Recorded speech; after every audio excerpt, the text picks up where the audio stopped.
Кыргыз амбициясы. Кыргыздын деги амбициясы барбы же жокпу деген ушул жөнүндө мен кичине баяндама айтып кетким келет.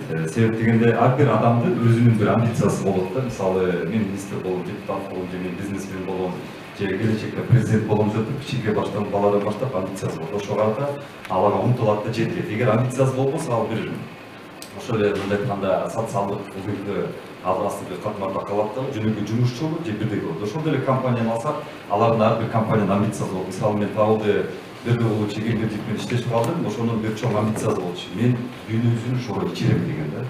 Булардан сонун амбиция болгон. Ошол амбициянын артында шоуро компаниясы умтулду дагы азыркы деңгээлде бул биздин Кыргыз мамлекетинин эң алдыңкы топ 10 деп койсок болот, ошол компаниянын арасына кирет да. Ошондой эле мамлекеттердин да амбициясы болот да. Мына 90-жылдарда биз казак элинин татуу амбициясын көрдүк да. Булар 30 алдыңкы мамлекетке киребиз, тигинтебиз, мынтебиз деген чоң амбициясын алдыга чыгышты дагы.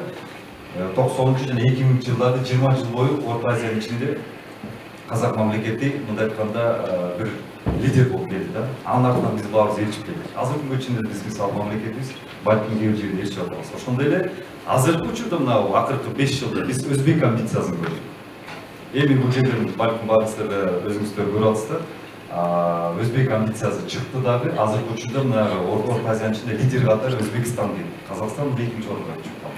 Азыркы учурда мындай айтканда вектор Казакстан эмес, Өзбекстан болуп калды. Ошол эле биздин Кыргыз мамлекетинин кыргыз бизнеси, биздин мындай айтканда көптөгөн эксперттер азыр буга чейин эгер Казакстан, Россияга кетсе, азыр Өзбекстанга кетип баштады.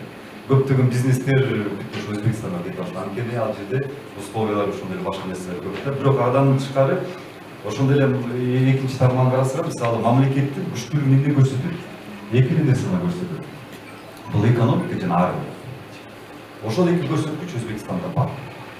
Бизде ошол барбы? Мен ойлойм азыр жок да. Эмне үчүн жок? Себеп дегенде биздин амбициябыз жок. Баягы кыргызча айтканда персептер жашоосун өтсүн дегендер ошол сценарийде биз жашап келатык 28 жылдан бери. Кышка даярдык, кыш өткөндөн кийин күзгө жазга даярдык, жаз өткөндөн кийин күзгө талаага даярдык. Этебиз бузулуп калбаса экен, көмүр обеспечение болду, там солярка убагында келди, бүттү. Күнүмдүк ушу болбогон маселе менен келатык да. Эгер амбициябыз болсо, убагында Манас атабыз болгон, Барсбек кагандай болгон амбициябыз болсо, биз азыр эңгиче балким абдан чоң максаттарды коймокпуз. Мен эми жөнөкөй тил менен айтайын, балким кыргызга экинчи кыргыз каганатын курабыз. Мейли кыргыз каганатын болбосо дагы экономикалык балким каганатты курабыз деп ушундай бир амбицияны алга чыгырмакпыз да. Ошого биз умтулмакпыз. Ошол амбициянын артынан бизге максат пайда болду. Биз ошону жасайбыз деп. Амбиция деген эмне? Бул ички энергия да. Ошонун артынан биздин максат пайда болмок да, биз ошону жасайбыз деп, биз ошого умтулмакпыз. Максаттын артынан ошол идея пайда болмок. Анан биздин идеологиябыз ошо болмок. Биз 20-30 жылды же будан ары 20-30 жылды биз ошо менен жашамакпыз да. Азыр биз эмне менен жашап атабыз? Мамлекет катары.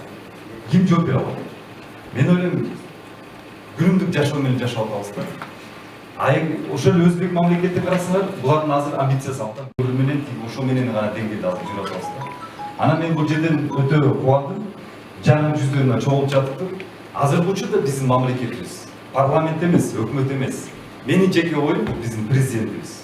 Мен ал кишиге дагы деле ишенем. Жаңы күчтөрдү, жаңы жүздөрдү чогултуп туруп, жаңыча мамлекетти курушубуз керек. Менин жеке оюмда биз эгемендикти алдык, бирок ал кагаз жүзүндө эле. Экономика эгемендигибиз жок. Ооба территориябыз бар.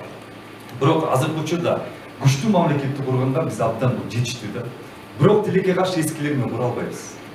28 жылдан бери канча выбор өттү, канча обещание болду, бирөөсү да аткарылган жок. Алар менен кура албайбыз. Тек гана мына силер менен гана кура алабыз да. Жаңы жүздөр. Эми силер менен дегенде бул жерде залда отургандар эле эмес. Будан тышкарыда канча деген биздин инсандарыбыз бар. Сырттан мына жогоруда айтып кеткен, сыртта окуп келгендер, сыртта окубаса да ички бул жерде жүргөн инсандарыбыз бар. Ошолор менен кура алабыз. Мен ойлойм, азыркы учурда биз жаңы жүздөр, жаңы инсандар эмки жылда парламент болобу, же кандай болобу, бийлик бутактарына келиш керек. Албетте инкылапсыз, революциясыз, пикет митингсиз бул убакыт өттү, доор өттү. Ал поколениени көрдүк биз. Кандай максаттарга жетти. Азыркы учурда биз өз идеяларыбыз менен, амбициябыз менен жашашыбыз керек да. Президентибиз мен ойлойм, силерди колдонот да. Азыркы учурда бул амбициянын жоктугунан биздин улуттун руху жок болуп барат. Эмнеге дегенде максатыбыз жок да. Максат болбогондон кийин биз күнүмдүк жашап отуруп мына 1 миллион кыргыз сыртта жүр. Ошон үчүн мен азыр ойлойт элем, урматтуу бу жерде жаш саясатчылар болобу, жаңы саясатчылар болобу, эртеңки күндөн баштап балким парламентке аттанасыңар, өкмөт бутактарына киресиңер, амбиция менен кирсиңер. Амбиция ойгон боюнча Кыргызда улуу идея же улуу максат пайда болот.